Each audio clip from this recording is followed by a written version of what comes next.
Hi guys, how you doing? I'm so happy to be here with you today. I have three book reviews for you. I've been saving them, so I think that one big video is better than three short ones.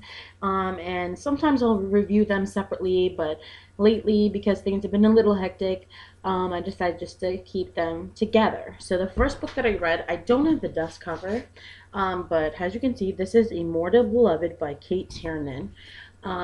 Everybody knows, if you've been a subscriber on my channel, I love the Sweep series, and I also love the Balefire Bind Up by Cate Tiernan. I love the way she writes. She has such a powerful voice, and she's so knowledgeable, and she makes you believe everything that she says.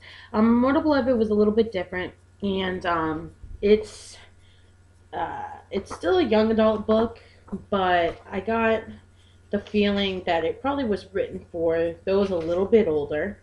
And it tells the story of several different witches that have lived over time for 500, 600 years, some since like 1,000 years, and tells how they have to adapt and change their identity and such over time so that people don't notice that they're not aging and they're not dying and everything else. They go into detail. It's pretty funny that uh, how, like, if they get hurt, how they heal, and if someone tries to kill them and say chops their head off, the nasty process that they go through to grow it back. And it's humorous at times. The girl's name, she's had countless names over the years, but I believe you say Natalia is her name throughout the book, and people recognize her and call her different names throughout. But pretty much what happens in the synopsis is that she hangs out with a group of witches. They live in London, and something tragic happens, and it really irks her that her friends would use bad magic. And she travels to America, to Massachusetts, to a town, to meet a woman that she met in the 1920s that told her that she may come to her house whenever she feels the need to escape. So she goes to her house and goes through a series of different lessons and grows as a character. And it's pretty interesting. I give the book maybe like a B plus. I like the book. I soared through the book. I soar through most books, just because I'm a curious person. I need to know what happens. But for the most part, a lot of it can be kind of dull. I don't know. Maybe it's just my personal taste. Another person may read this book and say, this is phenomenal. Cate Tiernan, it's still a great book. It's still a great voice, great characters, great plot. But I'm just used to things being a little bit more exciting from Cate. So I definitely will read the second book in this. I think it's called Darkness Falls. And so that is Immortal Beloved.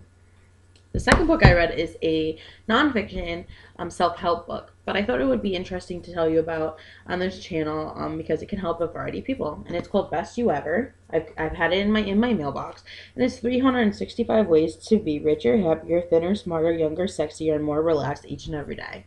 I didn't read every single page of this book. I focus mostly on the health stuff, the happiness stuff, and younger stuff. Because I do have a tendency to be, I do get anxiety, and it's a bad thing. And if any of you guys get anxiety, you know how awful it can be. It is a disease, and a part of it is something that you can't heal, but a lot of it is stuff that you can use your mind and try to help yourself out of those situations. So I'm really trying to do that for my life, just to keep the stress level down and to keep myself mentally well.